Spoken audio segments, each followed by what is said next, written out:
much to success and progress. When you have completed this self-examination and you have answered honestly, then make the right move. A two-engine plane cannot take off from the runway properly with a full load aboard when only one engine is working and the other is deliberately shut down. Comrades, the ground is fertile. We have more supporters out there than we know. But there's work to be done in our vineyards, in our hills and villages, in the towns and cities, from Negril to Morant Bay, from Portland Point to Galena Point.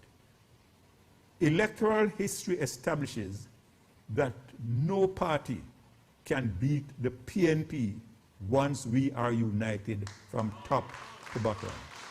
Only a divided party can beat itself. Comrades, the time for action is now, not one day too soon.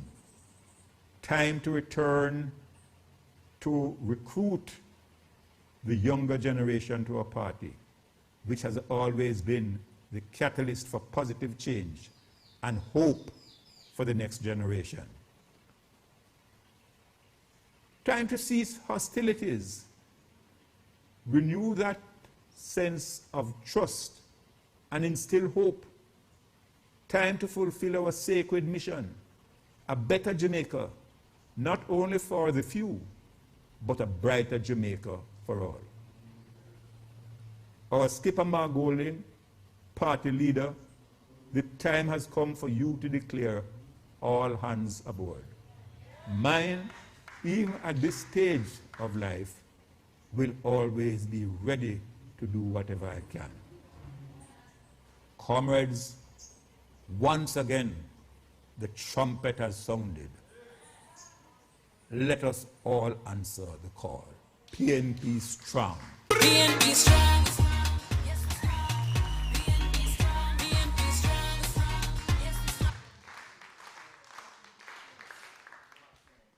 Comrades, you heard it.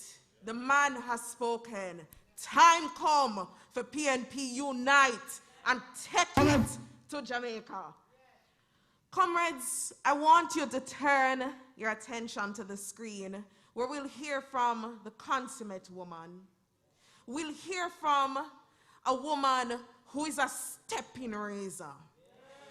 But she's also a woman who has inspired love and trust among the Jamaican people. Comrades, let me introduce to you past leader of the People's National Party. Let me introduce to you former Prime Minister of Jamaica. Let me introduce to you a woman we call Mama, a woman we call Sister P. Let me introduce to you the Honorable Portia Lucretia Simpson-Miller. Chairman, members of the Diplomatic and Consular Corps, comrades and friends, fellow Jamaicans, I greet you with love. We have weathered many storms. We have fought the good fight and have remained the undisputed champion, the bedrock of hope and progress for the Jamaican people. Without love, there can be no forgiveness. And without forgiveness, there can be no peace. And without peace, there can be no joy. And every comrade knows this PNP party seems can done. So the great party has demonstrated the unqualified belief in the capacity of our countrymen and women to excel and to achieve. Our great party has been tireless in its dedication of service and community building. Comrades, our work is not yet done. The mission is not yet accomplished. You know that the struggles are, the sacrifices are known, but we must remain steadfast in ensuring those sacrifices are not in vain and the gains made are never reversed or taken away. I urge you, comrades, not to be daunted by some of what you see going on in the country, because I can see the day coming, and it is not far away, when our party will once again be returned to power, back where the people want us to be. So I say to you, comrades, let us proceed with boldness and not with worry and doubt for the future. For we have been there before, and with strength, conviction, and purpose, we will overcome. PNP-STRONG. Yes, we strong. PNP-STRONG. PNP-STRONG. Yes, we strong. PNP-STRONG.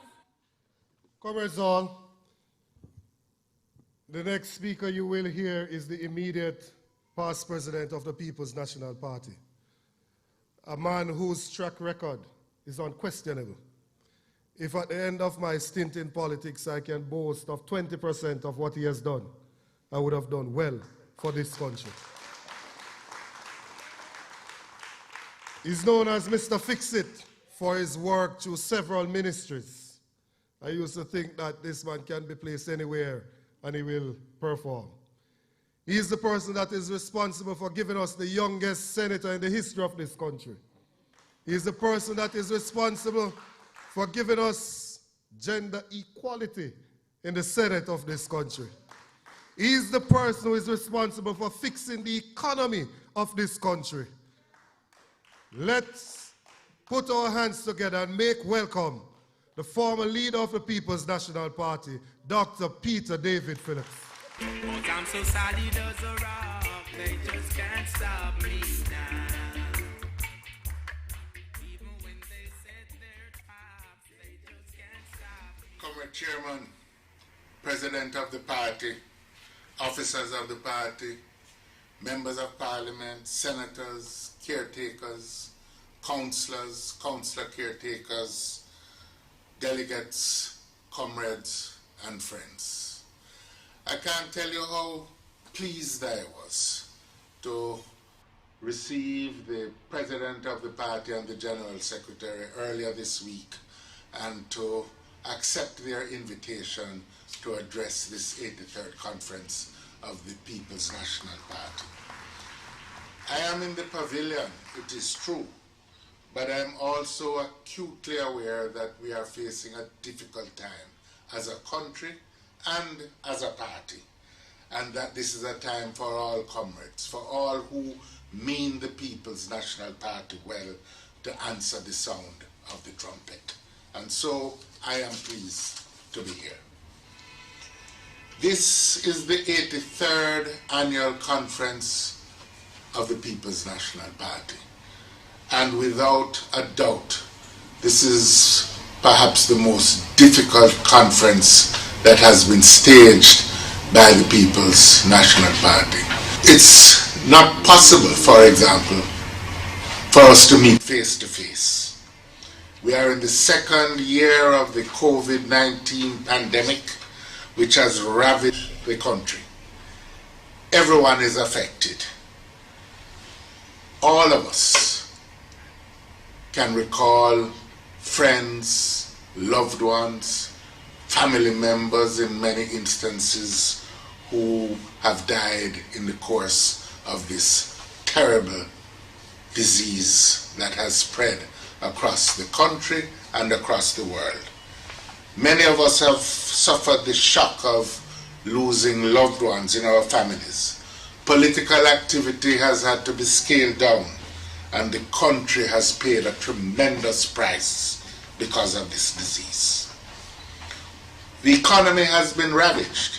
Workers, small farmers, and all the small business people, from the higglers and the small vendors and the entertainers and the pan chicken man, everybody has suffered and paid a price because of COVID-19. Our school children, who have been out of school now for 2 years, have paid a price and will continue for many years to pay this price. The net effect of all of this is that social and economic inequality in Jamaica is worse today than it was before the pandemic. This has always been a problem. Small businesses have crashed since the pandemic. Workers have been forced into a hand-to-mouth existence, and they have paid a bigger price than the big business operations. Now, more than ever, Jamaica needs a strong PNP. The PNP has rescued Jamaica before. We did it in 1989, for example, after the disastrous years of the 1980s. We did it in 2011 when we took Jamaica from the brink of economic collapse. But when we say that Jamaica needs a strong PNP, we mean a PNP that is faithful to its progressive heritage. We mean a party that is not interested in power just for the sake of power, but a party that is prepared to use power for the people, to advance and improve the quality of life of the Jamaican people, to rescue the Jamaican people in accordance with progressive principles.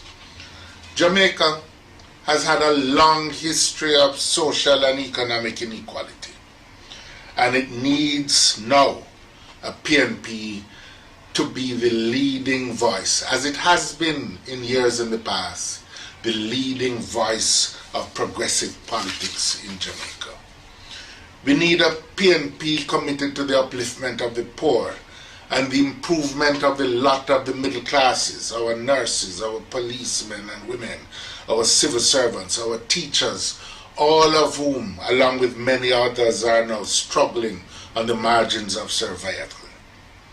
The reason why the PNP was able to achieve and secure the support of progressive people over the years was not just because we had effective policies, policies that opened up the educational system in the 1950s with the introduction of common entrance, or with the introduction of free university education in the 1970s, or policies to address the housing problem, which gave us the National Housing Trust in the 1970s, or in the 90s, the program for land administration, which put land in the hands of the landless and gave titles to so many thousands of Jamaicans. It was not just because we had good policies, but Jamaica was prepared to support the People's National Party because of the internal operations of the PNP. The People's National Party has always prided itself at being a party with a genuine democratic structure. The Jamaican people have long wanted, indeed insisted, on having a voice in the guidance of the affairs of their own country, and they chose the PNP as that voice for progress. We must continue to be that voice. We must continue to be the party where every member, every Jamaican, however humble their origins or their circumstances, can be assured that their voice will be heard. Comrades and members of the party should always be able to trust the integrity of the internal democratic structures and processes within the party, and to believe that those structures will never be manipulated, whether by money or by force. Comrades also have been renowned for treating each other with respect. Not just leaders, but every comrade was assured that their voice would be heard and that different views could be expressed without descending into personal abuse or disrespectful language. It was true in the past, it is true now, it will forever be true that a house divided against itself will not stand. Now, as Jamaica confronts the challenges of these perilous times, and as we seek to overcome the ravages of COVID-19, we need, all of us need, a strong PNP. Not a People's National Party eager for power, but a People's National Party true to its history as a progressive party and a party that sees itself as part of progressive politics globally. Jamaica needs an authentic PNP, where internal democracy is alive, where its integrity is unassailable. It needs a PNP that respects its leaders and protects the rights of every member. I have every confidence that as a party which has found its way to answer the challenges of history in the past, we will now meet the challenges of these times. As we have learned from our party's anthem, our progress may falter and energies wane, but steadfast in spirit, our goals we will gain.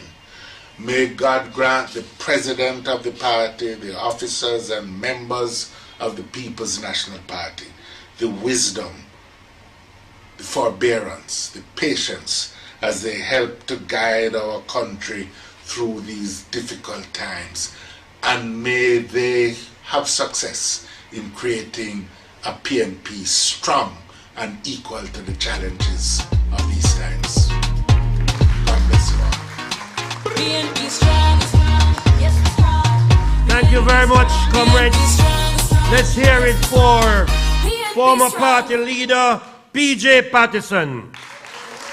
Let's hear it for former party president Portia Simpson Miller. Let's hear it for the immediate past president Peter David Phillips. And I invite Jamaica. Relax wherever you are, wherever in the world you are, because the maximum leader at this time of our party will be coming to address you and address the nation. I now invite to introduce the leader, a beautiful young lady who ran as a candidate when she was a younger lady against Mike Henry. I introduce to you and present to you Senator Donna Scott Borising to introduce the party president.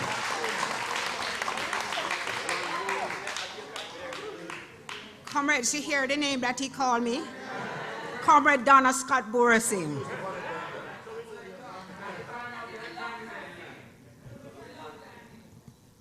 I've been married to Elombe Motley for 30 years. But that's my PNP name. Comrade Chairman Horace Daly, Acting Chairman of the People's National Party, Comrade Party Leader Mark Golding and his wife Mrs. Golding,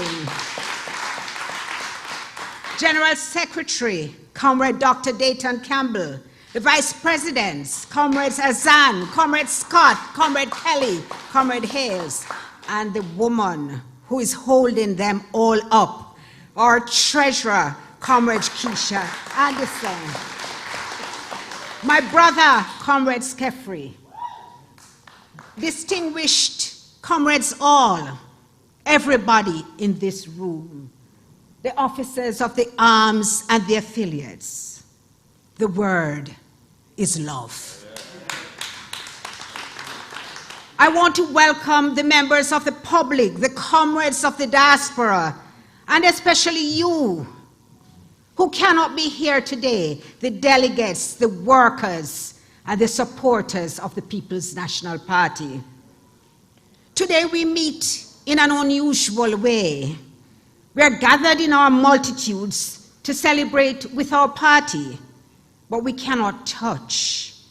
We cannot embrace each other.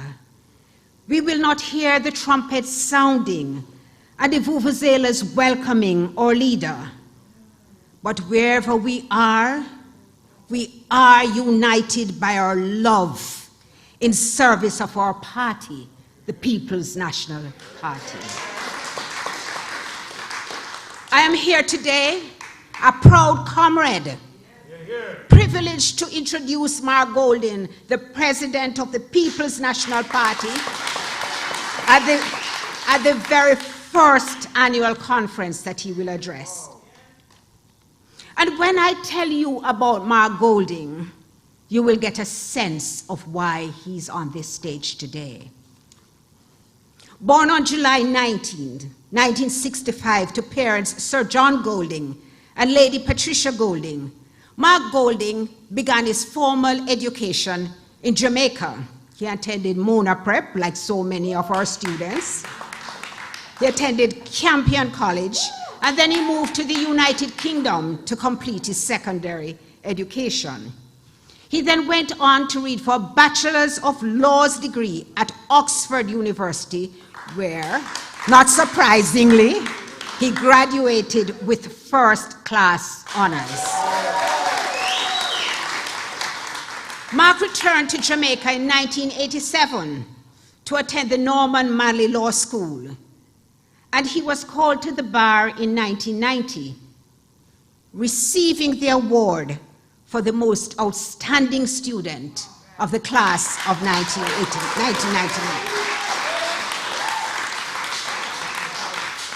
He is a Commonwealth scholar and holder of a Master of Laws degree in commercial and corporate law from the University of London. So Mark began his legal career as a corporate attorney, specializing in corporate finance, in mergers and acquisitions. His legal career saw him being named one of the leading commercial lawyers in the Caribbean. But not content with that, in 1993, he became a founding member of Daring, Bunting and Golding Limited, Jamaica's first private sector investment bank, and then one of the leading financial institutions in the Caribbean. They chartered new courses. He later co-founded Proven Investments Limited, and he has served on several of Jamaica's leading companies as a director, including the Bank of Nova Scotia, Grace Kennedy Limited, and Caribbean Information and Credit Rating Services Limited. Mark's dedication to serving people is rooted in his upbringing as a son of his parents. His father, Sir John Golding, was a renowned orthopedic surgeon who came to Jamaica in the midst of the polio epidemic in the 1950s.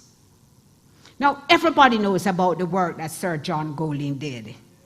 He worked in the rehabilitation of disabled persons who were affected by the epidemic.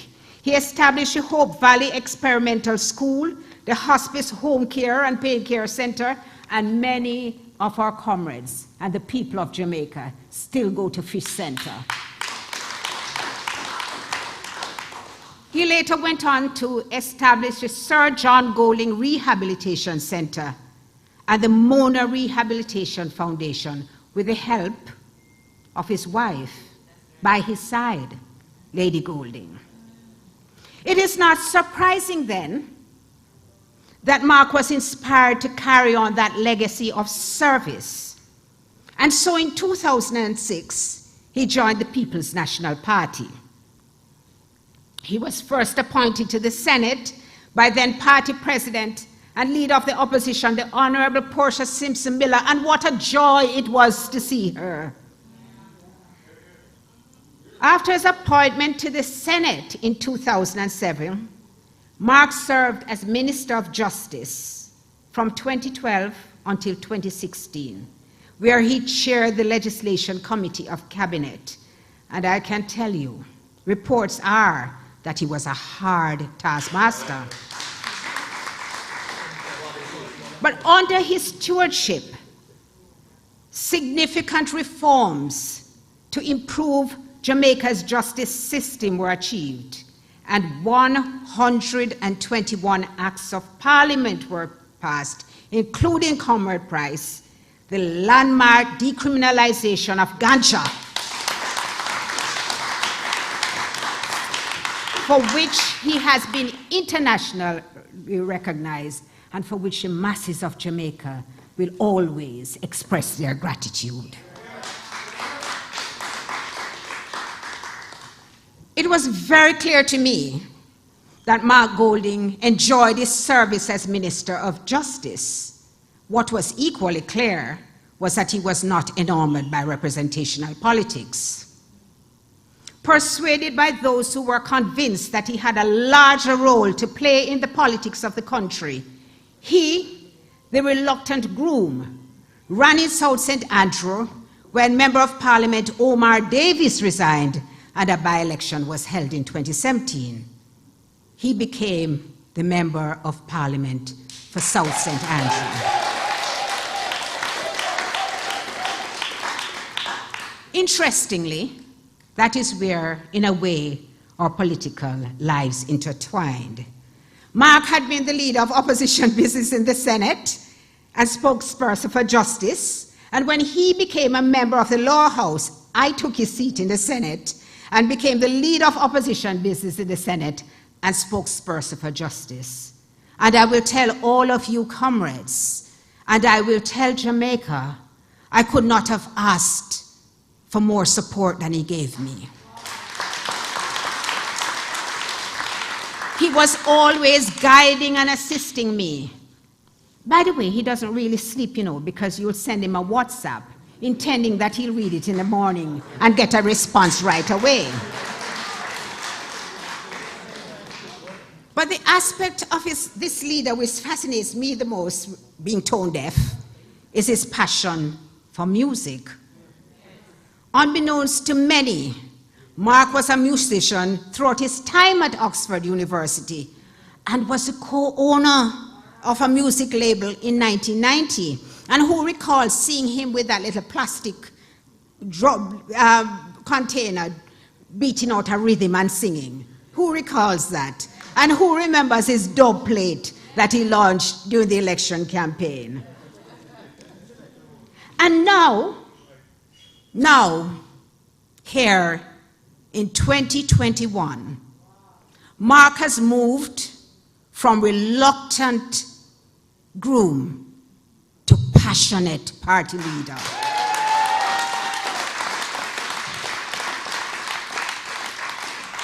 In only 1 year, he fulfilled his public commitment made to integrate youth voices in the decision-making machinery of our movement, and he appointed a junior shadow cabinet which supports the existing cabinet and brings to the table useful, fresh, and diverse perspectives on their respective portfolios. He has demonstrated to our party workers and comrades at home and abroad that if you are a member of the PNP, you're a part of a family. He has done so by designating a trust fund in service of their needs, and one which simultaneously honors one of our founding fathers, O.T. Fairclough. The O.T. Fairclough Trust Fund is already equipped with a board of trustees, a grants board, and as you can see, has commenced working on housing and education projects all over Jamaica. Comrades all, it is my pleasure to present to you now Mark Golding, husband to Sandra, his lifelong partner, father of 3, lawyer, musician, banker, financial guru, politician, and the 6th president of the People's National Party. The Lord's my shepherd, I'll not want, take me down to lie. One good thing about music, when it hits the beat, Trenchtown Rock. Don't watch that. Trenchtown Rock. Big fish or snack. I'm in your car. corner anytime the trouble is on.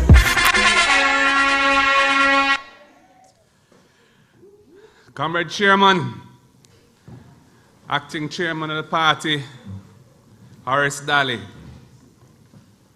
all of the officers on the platform, our new Vice Presidents, congratulations and welcome to the team. Comrade Members of Parliament, Comrade Senators, Comrade Delegates of the People's National Party. We are small in number here, but we are numerous in Zoom land.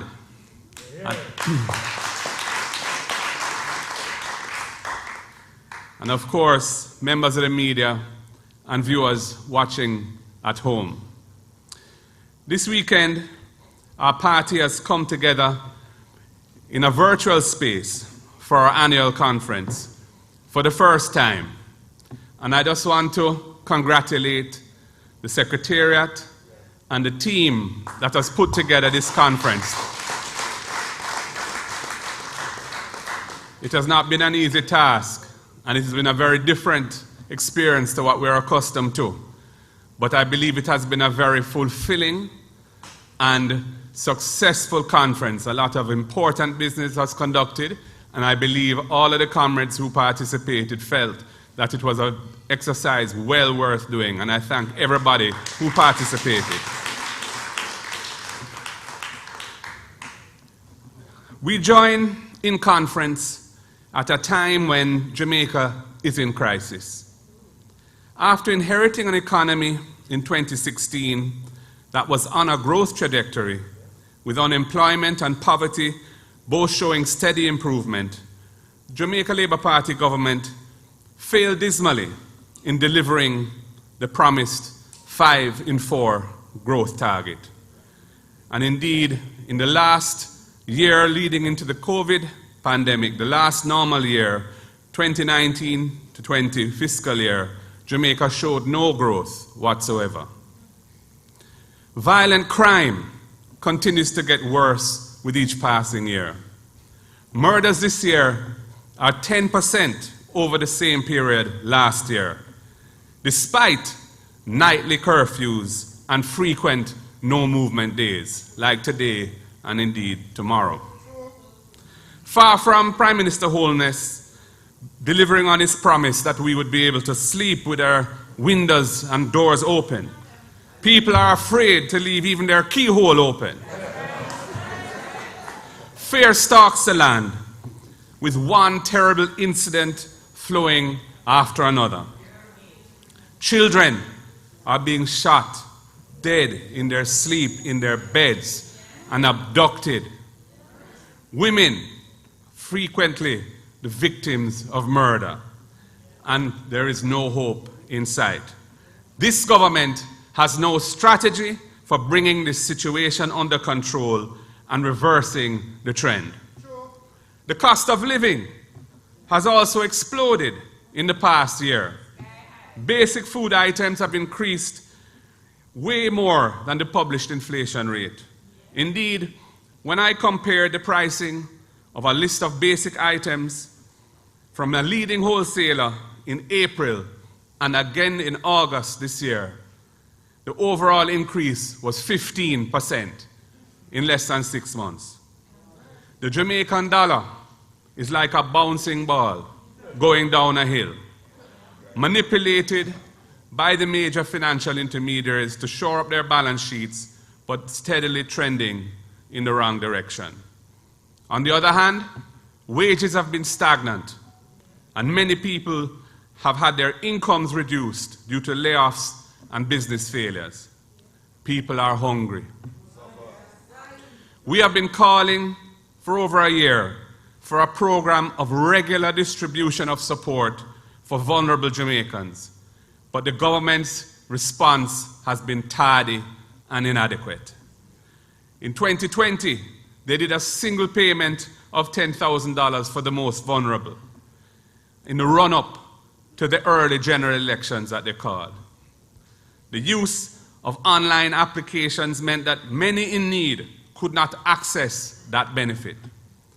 More than a year has passed since then, and they have just announced another payment, perhaps signaling that local government elections are just around the corner now. Well, as the whalers taught us, you can fool some people sometimes, but you can't fool all the people all the time. That's right, you can fool some people sometime, but you can't fool all the people all the time. This Jamaica Labour Party government has made a name for itself as the most corrupt administration in the history of Jamaica. Their first term was riddled with scandals in an orgy of looting of public resources. There was a debushing scandal in the run-up to the last local government elections. The used car scandal, and now the cars can't be found. Petrojam scandal, Nessal, the Universal Service Fund, the Caribbean Maritime University, and several others. And in the past year, we have learned of the Airports Authority of Jamaica breaching public financial regulations and its own investment policy to make a massive investment of public funds in a startup business in which a politically connected director had herself invested and then became a director. Then we learned of Nutrition Products Limited, overseeing contracts worth over $140 million with entities owned by its directors or their related parties, even as it cut back on its core business of providing meals to poor people picnic in primary schools. Imagine thieving the picnic them Nutrabullet. Shame. Just this week, the acting permanent secretary in the Ministry of Education was sent on leave after yet another adverse audit by the Auditor General, revealing another pattern of irregular payments involving over $100 million of public funds paid through an entity called the Joint Committee of Tertiary Education, which was in the public sector and somehow miraculously ended up in the private sector having received all these funds. The society has grown numb from these recurring scandals.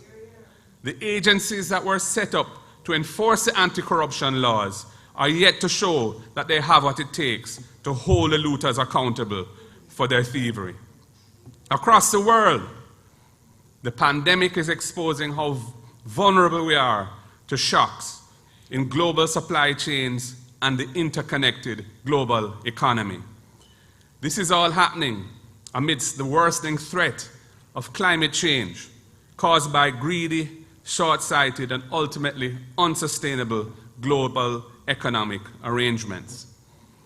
The stark inequalities that plague our society have been worsened by this pandemic, undermining social cohesion and sapping the will of the people and their sense of hope for a bright tomorrow.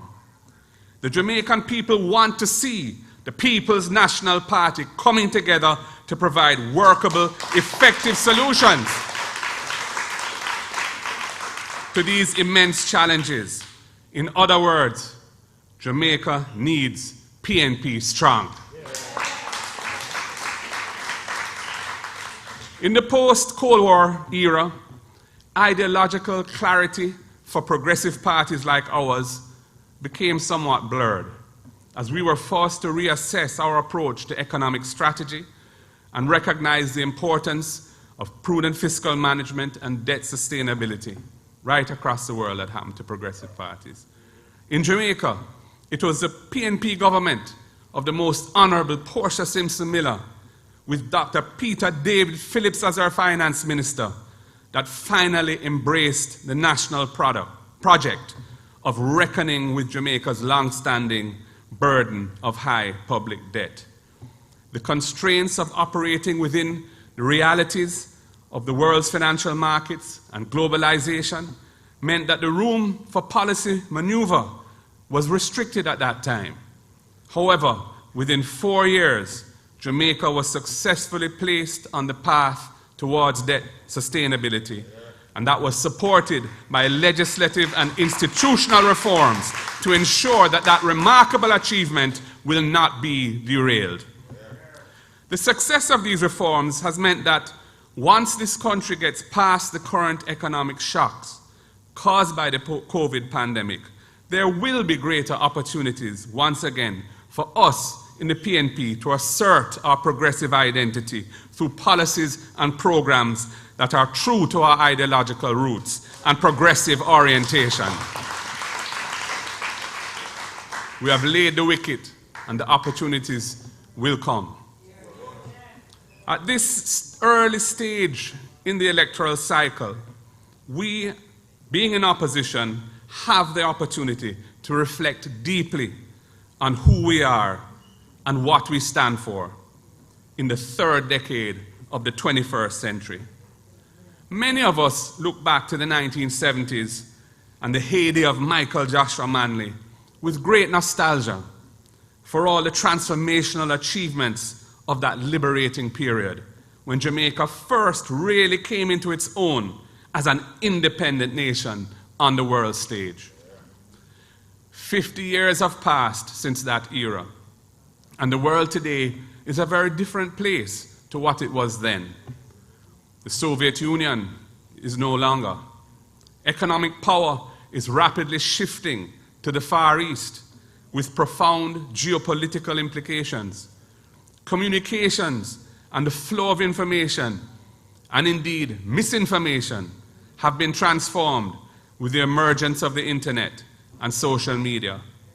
All of these have created new challenges and opportunities for our political movement.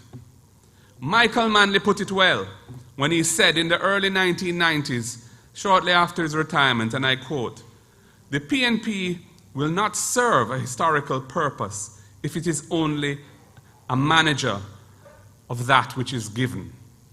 The PNP's historical role has always been the architect of change. If the whole political system becomes incapable of renewal through change, then you're going to find that the system will begin to lose credibility, lose momentum. Young people will have less and less faith in it. And the terrible cynicism, which is such a problem in Jamaica today, can become entrenched." End of quote.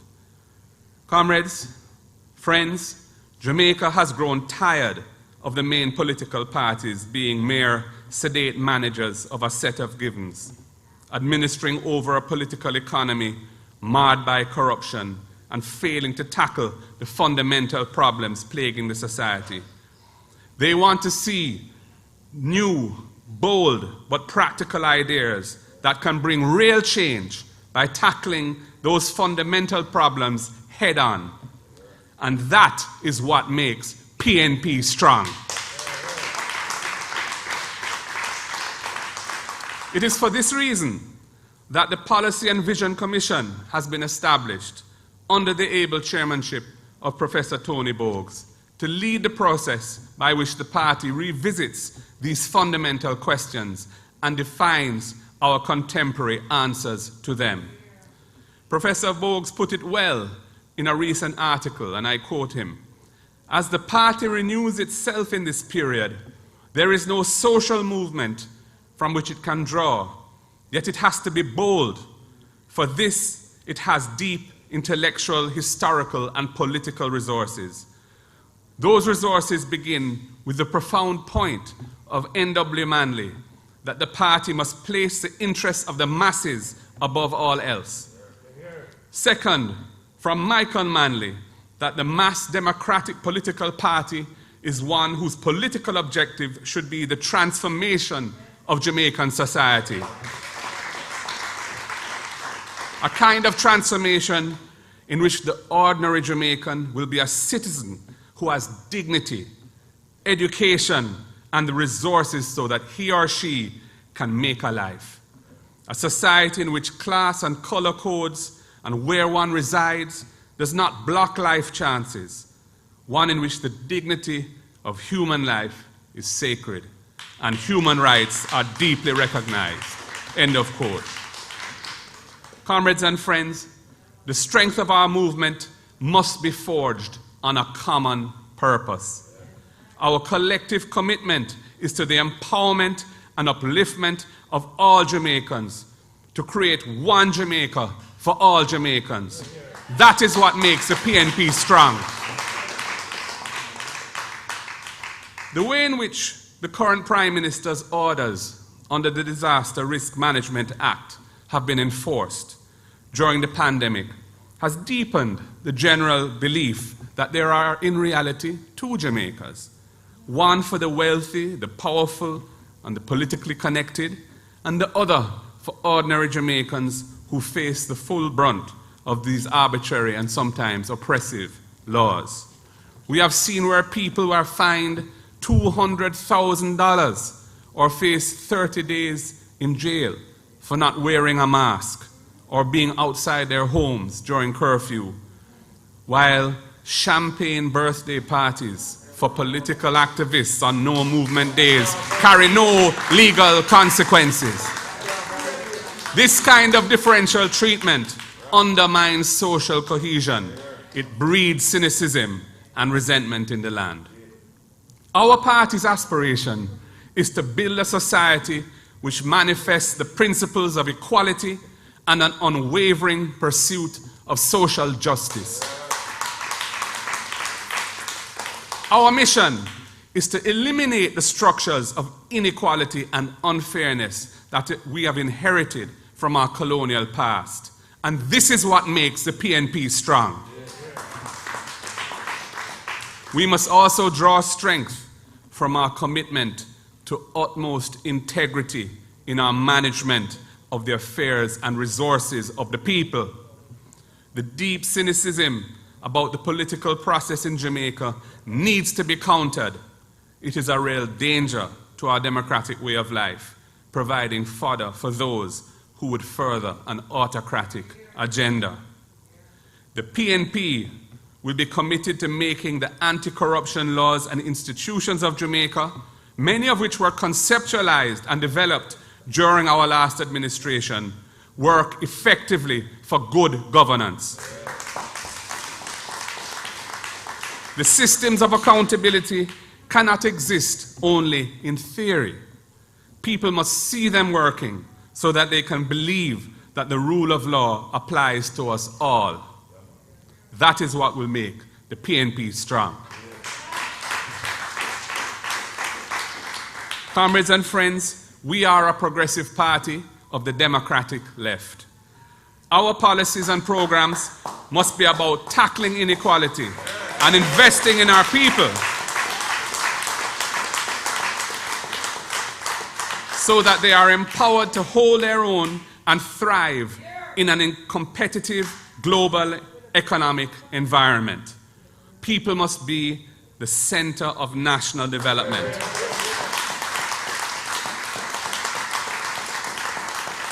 It is by increasing the productivity of our people that Jamaica will attract investment in value-added products and services. It is by investing in our people that we will see levels of sustained economic growth and a strong economy. And we need a strong economy, comrades and friends, so that we can afford the critical investments needed to eliminate the adverse social conditions that feed through to crime and violence in our country. This is the essence of our task. I am not fixated on historical labels of political scientists. As Michael Manley himself put it, and I quote, "I have never, ever been committed to labels. There is a restlessness in me always to find if there is another way to make something work, to try to change a structure that creates the poverty and the injustice and the elitism. So my attachment is not to labels." End of quote. Indeed, it is consistent with the progressive orientation of our party since its formation 83 years ago. And once again, Joshua Manley eloquently put it, basic forces that never change re-emerge in forms that are adapted to the new reality. Our principles are immutable. They will always guide us. They will always guide us forward, comrades. And we just need to find how we change them, how we adjust them, and how we make them relevant to the issues confronting us today. Comrades, The party itself is going through a process of transformation and renewal. Over the past year, in my capacity as party leader, I sought to honor the legacy of O.T. Fairclough, the visionary who conceptualized the PNP and brought in the right, excellent Norman Washington Manley to be our first president. We have established a new institution dedicated to providing support for our party workers who have fallen on hard times. This O.T. Fairclough Trust Fund for Party Workers was funded with an initial endowment of $15 million in December 2020. It has governance oversight by a reputable and esteemed board of trustees and a grants board drawn from all of the regions of Jamaica and from our affiliates. It has already begun to make a positive difference through housing and educational projects for our party workers who are in need of assistance. Comrades, our youth must be engaged in envisioning and designing the future that we wish to create. I therefore appointed the Junior Shadow Cabinet, comprised of 17 talented and committed young comrades who care deeply about our nation. They are already grappling with current policy issues and bring the insights and perspective of their generation. I am also committed, comrades, to democratizing our internal election processes by reforming our party constitution to embrace the principle of one member, one vote. One has to ask the question, why should every member of our party who is in good standing not enjoy the right to vote in party elections? The delegate-based voting system belongs to a bygone era, and it is time to modernize the party by deepening the democratic principles by which we operate internally.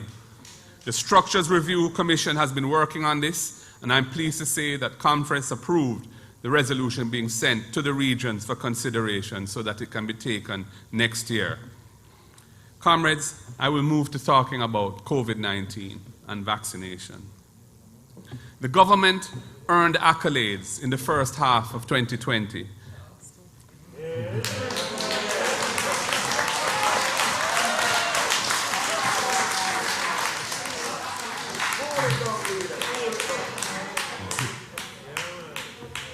Thank you, babes. The government earned accolades in the first half of 2020 for its eager attentiveness to the COVID pandemic. However, that was before their reckless and politically motivated decisions that opened the floodgates to community spread. Since then, they have badly mismanaged the COVID crisis. They called an early general election right after loosening the protocols to facilitate the 2020 emancipation celebrations. And the election campaigning inevitably took the COVID crisis to a whole new dimension. The day after the election, the Ministry of Health announced that community spread had taken hold in Jamaica. Then over Christmas, the predictable influx of Jamaicans from COVID-infested lands, unfortunately, worsened the problem because no adequate measures were put in place to protect our people here. And this led to the deadly second wave in the first quarter of 2021. Further mistakes were made at the end of June this year, when the government decided to loosen the protocols at a time when the extremely contagious Delta variant was spreading across the world like wildfire. And Jamaica's vaccination program had barely got off the ground. I warned that they were skating on thin ice when they did this. The deadly third wave followed, and it continues to this day. There have been some serious mishaps along the way. Perhaps the worst was the botched arrangements to ensure adequate supplies of oxygen for this deadly respiratory disease. This caused a fateful weekend in late August when many hospitals did not have the oxygen needed by patients and several persons died. Our calls for an independent inquiry into the circumstances of that debacle have so far gone unheeded, and I repeat the call again today. We want to know, the people of Jamaica deserve to know why that happened. At this point, over 2,000 Jamaicans have died of COVID since the pandemic began. The vast majority of them this year, and our hospitals still have nearly 400 COVID patients. It is clear that the inoculation of our population is the pathway out of this COVID crisis. However, Jamaica's vaccination program has been in shambles. The government was slow to get it going. They put all their eggs in one basket called COVAX, and they failed to pursue bilateral arrangements early and with alacrity, despite us telling them that that was the way to go.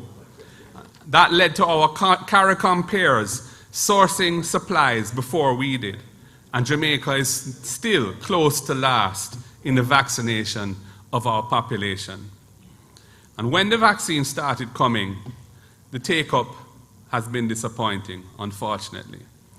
With only approximately 2% of the population fully vaccinated, Jamaica still ranks near the very bottom of all the countries in this hemisphere.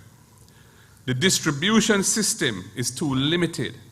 The government has failed to establish centers of vaccination within communities, despite it being clear that many people are unable or unwilling to incur transport costs to travel to parish centers and have to wait long periods when they go there to get the jab.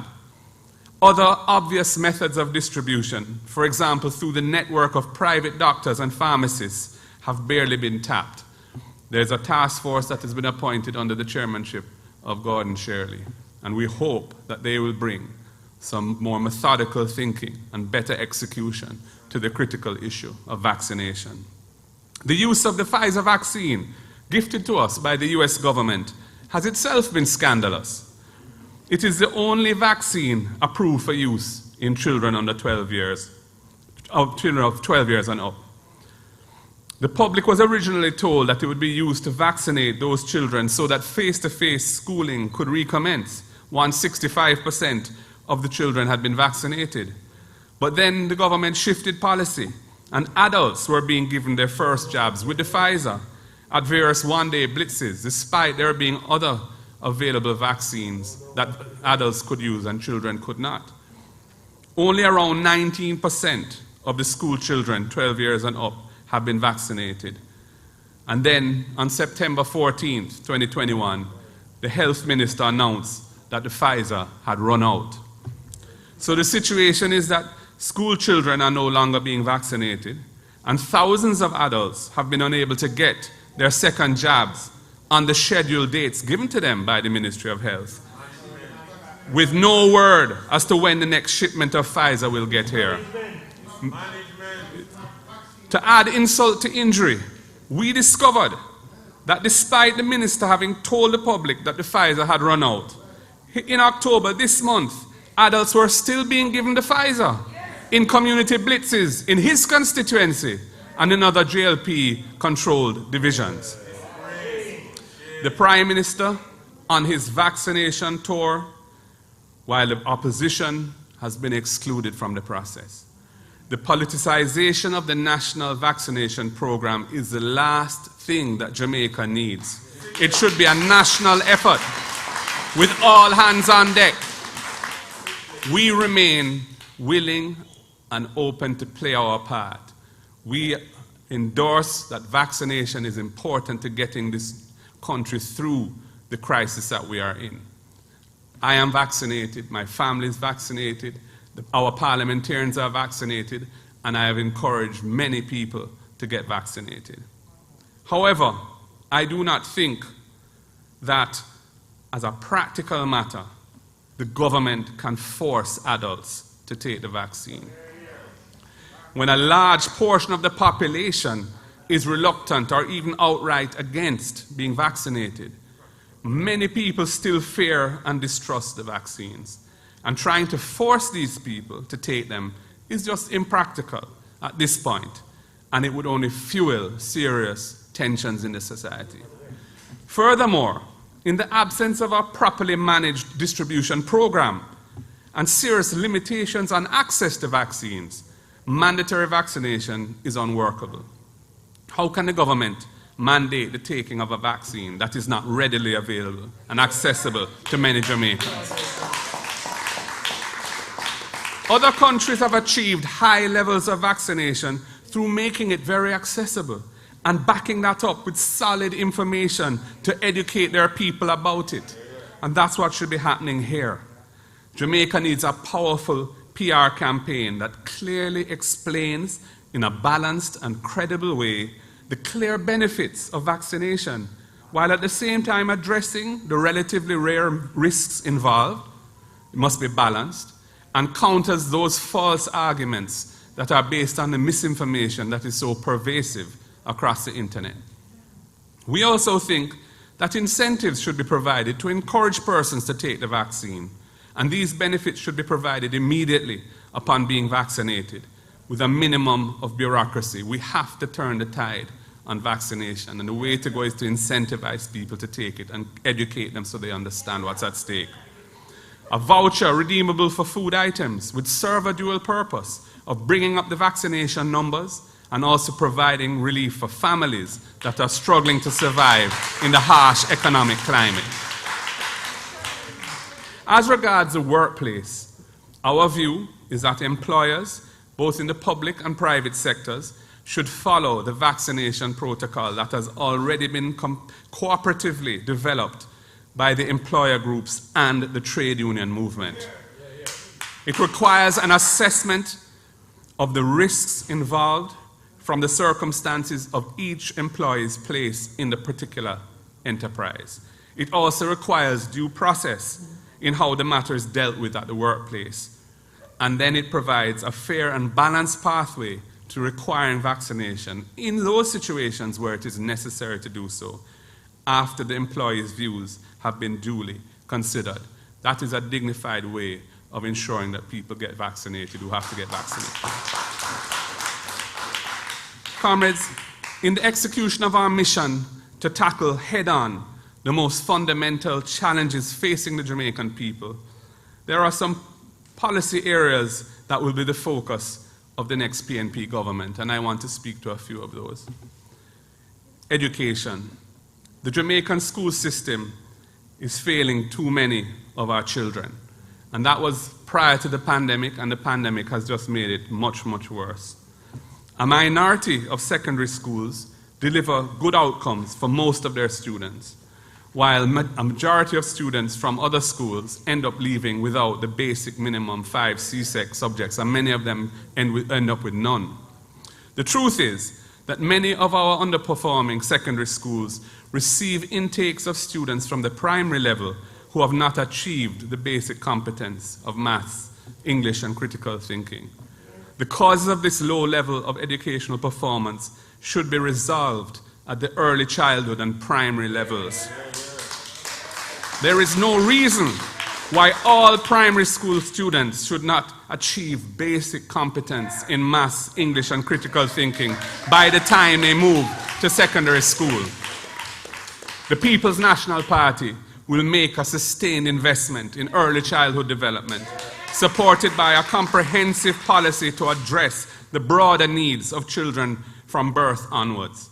This will be supported by a sustained program to raise the standards in all primary schools that are delivering substandard outcomes now. We must end the educational apartheid in this country once and for all. The aim is to ensure that all children entering secondary schools are equipped to master subjects at that level so that they can go on to achieve success at the secondary and tertiary stage.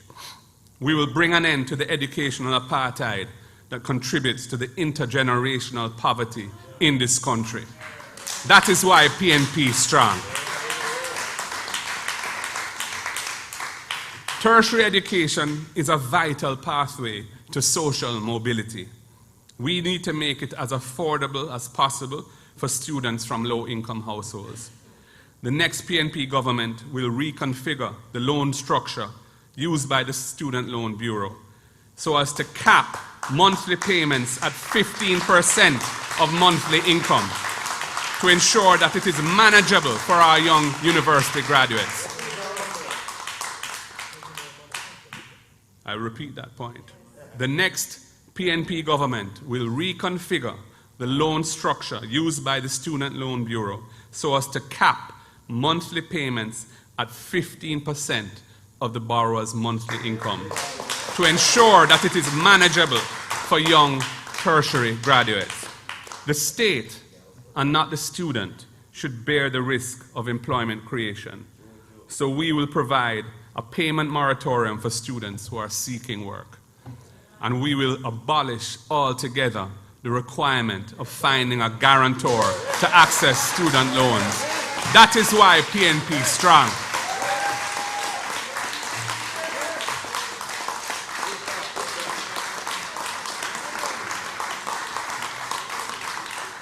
I am also calling on the government to provide each teacher in the school system with their own laptop at both primary school and secondary school level. The tablets that were issued to the teachers some time ago are not suitable for teachers, and many of those tablets are no longer working. Laptops are better for building presentations, they have more storage space, and are more robust and can last for years. Each teacher should get a tablet, get a laptop. I move to crime and violence. Jamaica desperately needs a sustainable solution to its problem of very high levels of violent crime. It's a desperate situation. Our people are being murdered this year at even higher rates than last year. Domestic violence is higher than ever. Violent crime is fed by a general collapse of moral norms, discipline, and behavioral standards, which as a nation we must address. The fear and sorrow caused by such high levels of violent crime sap the hope of our nation and our belief in a better day tomorrow. There is also a massive economic incentive to solving the problem. According to the World Bank, crime results in direct cost to Jamaica of nearly 4% of our annual GDP, when Jamaica has failed to achieve constant annual growth of even 2%. So that 4% is a massive cost to our society. We believe that a balanced approach will yield the best long-term results in the sustained reduction of violent crime. It cannot be achieved by resorting to oppressive laws that abrogate the rights of our people. Cannot. In our last term of office, programs like Unite for Change and strengthening the Peace Management Initiative helped to bring the murder rate down by 25% below where it is now. We did it before, and we will do it again. That is why the PNP is strong. Under the next PNP government, there will be a well-funded national program to provide opportunities for vulnerable youths to get another chance to become productive citizens. Through mentorship, training, remedial education, and job placements, reinforcing their life skills, building their self-esteem, and building a sense of citizenship, which must be the core of every young Jamaican. There will be a strong emphasis on programs that intervene in conflict on the ground to avert escalations into the spiral of reprisals that often lead to more and more killings. By training and empowering 500 violence interrupters across Jamaica. That is our commitment. We will also intensify and broaden the use of mediation and restorative justice in communities, not just as an adjunct to the formal justice system. This is why PNP is strong. I move to housing and infrastructure in the communities. Low-income communities across Jamaica suffer from poor infrastructure and a lack of basic amenities for modern living. Substandard living conditions contribute to negative social behaviors and persistent poverty. We are committed to a major thrust in building affordable housing and for empowering occupants of dilapidated housing stock in inner city and rural communities to upgrade their homes. This is why PNP is strong. We are also committed to ensuring that these communities are no longer relegated to second-class status when it comes to the basic amenities like street lighting, garbage disposal, and water and sewage infrastructure. Investing in these communities will be an important complement to the reduction of violent crime in our country, as social neglect contributes to the lifestyle and attitudes that result in youths turning to badness and the gun.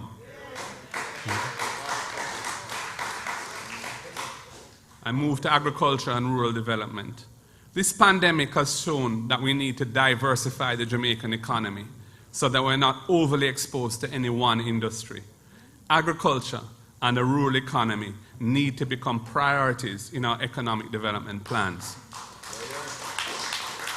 The next PNP administration will have a strong agricultural policy. We must support our small farmers by improving farm roads, irrigation systems, and storage facilities for excess crops and meat products. And we must get serious when it comes to tackling pre-deal larceny. We must bring that under the Proceeds of Crime Act and have serious penalties for those who would ruin the prospects of our farmers who work so hard to feed the nation. Time come. We must also remove bureaucratic obstacles to investment in the agricultural sector, incentivize capital to flow into agro-processing of value-added products, and our trade policy must support the opening of markets for our export agriculture and our agro-industrial products. Agriculture will be a key to economic development going forward. That is why PNP is strong. I want to touch briefly on the subject of Portmore. The Jamaica Labour Party wishes to split off Portmore as a separate parish from St. Catherine because it would suit their political ends. But will this benefit the people of Portmore? No.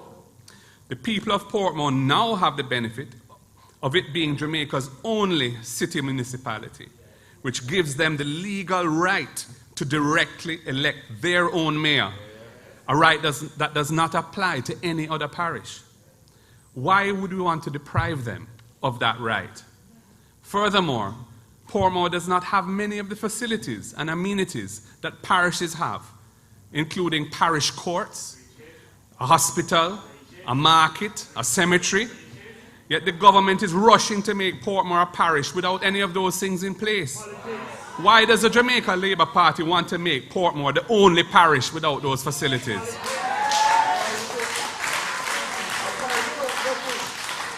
Our position is that the people of Portmore must be consulted fulsomely on any such move.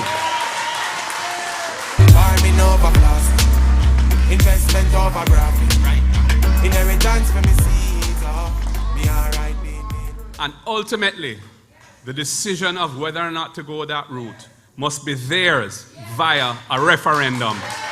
Let the people decide. Don't leave it to the politicians. Comrades, the last subject I want to touch on is the minimum wage. In Jamaica, the minimum wage does not reflect the actual cost of living. We are committed to establishing a livable minimum wage.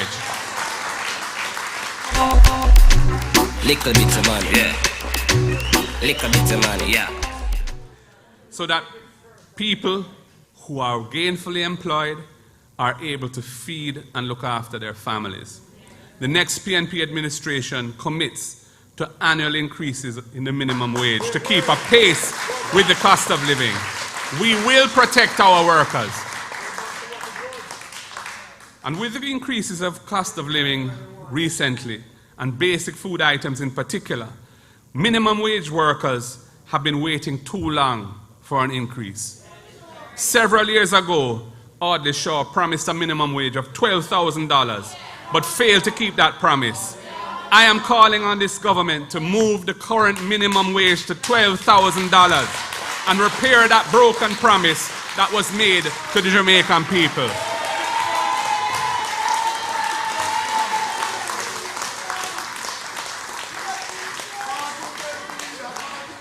Comrades and friends, Jamaicans are tired of the mismanagement of this pandemic crisis. They are upset about the abuses of state power and the unfair enforcement of the laws. They are turned off by the looting of public resources that are for the people of this country, not for the private benefit of dishonest politicians and their friends. The Jamaica Labour Party government is rapidly losing ground, and the People's National Party is readying itself to resume state power. Our next government will resolutely and determinedly tackle the major issues facing the Jamaican people. That is what makes PNP strong. It is time for all hands on deck. It is a time for us to pull together as one team, united and strong. Our supporters are demanding that of us, and the public expects no less from us. I am confident that we are moving in the right direction, and this conference is a start for a new day. The people of Jamaica need the People's National Party back in government to deliver a bright future and a better tomorrow. Let us build our team and do the work on the ground that we have to do. Jamaica is depending on us, comrades. Let us answer the call. PNP strong. Thank you, comrades and friends. The word is love.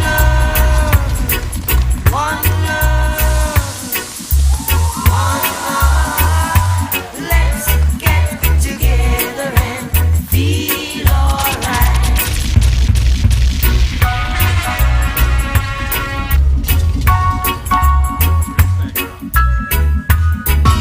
Yeah, yeah, yeah. All the people there, listen again. Don't leave, let me hear it. Calling our comrades in For this the moment, it's time maximum to raise your hand. of the People's And we National continue Party. to put in the work and improve Jamaica land. From 1938, we are lead the way, and that never change. And today, the strong foundation from way back when remains. We're moving forward, we not turn back. Building Jamaica, yes, block by block. The People's Party working non-stop. Fi put fi we country back on top. We're moving forward, we not turn back. Building Jamaica, yes, block by block. The People's Party working non-stop. Fi put fi we country back on top. Cause PNP strong. Yes, we strong. PNP strong.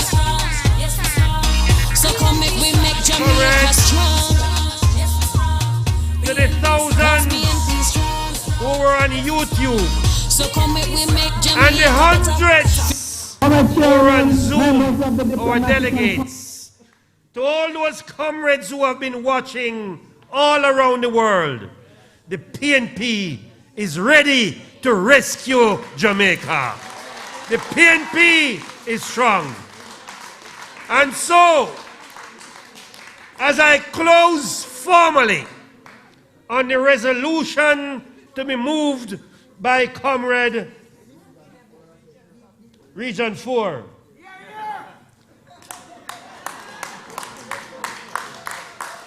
that we close our annual conference, and seconded by the mighty Region 3.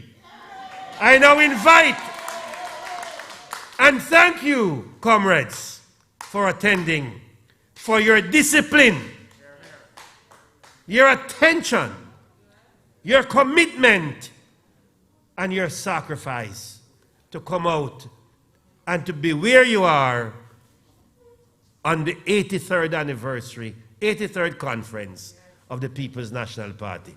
Jamaica, arise.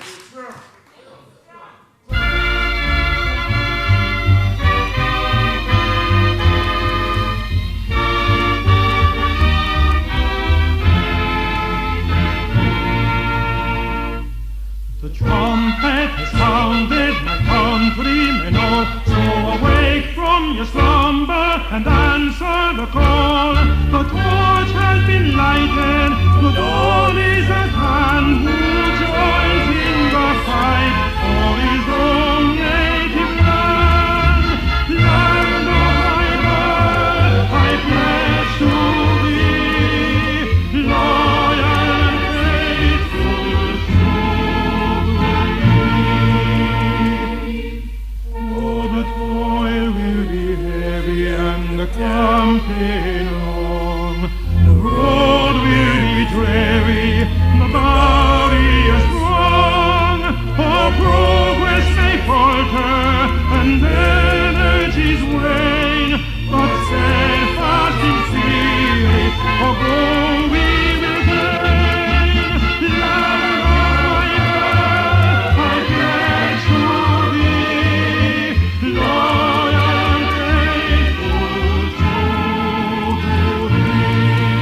steadfast assurance that God will look down and give us His blessing of efforts to crown. Let's all be united to build by His grace a nobler Jamaica, a loftier race.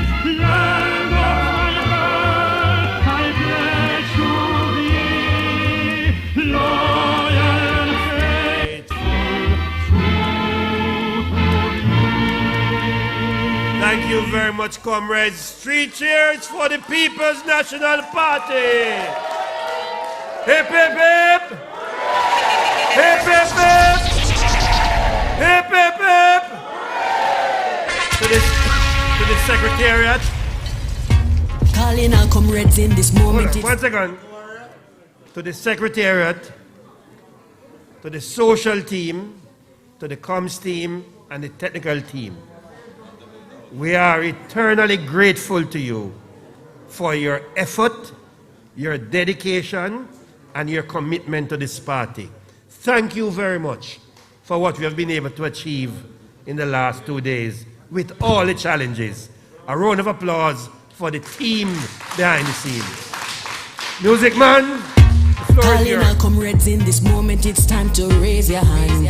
And may we continue to put in the work and improve Jamaica land. From 1938 we are lead the way and that never change. And today the strong foundation from way back when remains. We're moving forward, we not turn back. Building Jamaica, yes, block by block. The People's Party working non-stop. Fi put fi we country back on top. We're moving forward, we not turn back. Building Jamaica, yes, block by block. The People's Party working non-stop. Fi put fi we country back on top. Cause PNP strong. Yes, we're strong. PNP strong. PNP strong. Yes, we're strong. So come make we make Jamaica strong. Yes, we're strong. PNP strong. Cause PNP strong. Yes, we're strong. PNP strong. Calling our comrades in this moment, it's time to raise your hand. And may we continue to put in the work and improve Jamaica land. From 1938 we are lead the way and that never change. And today the strong foundation from way back when remains. We're moving forward, we not turn back. Building Jamaica, yes, block by block. The People's Party working non-stop. Fi put fi we country back on top. We're moving forward, we not turn back. Building Jamaica, yes, block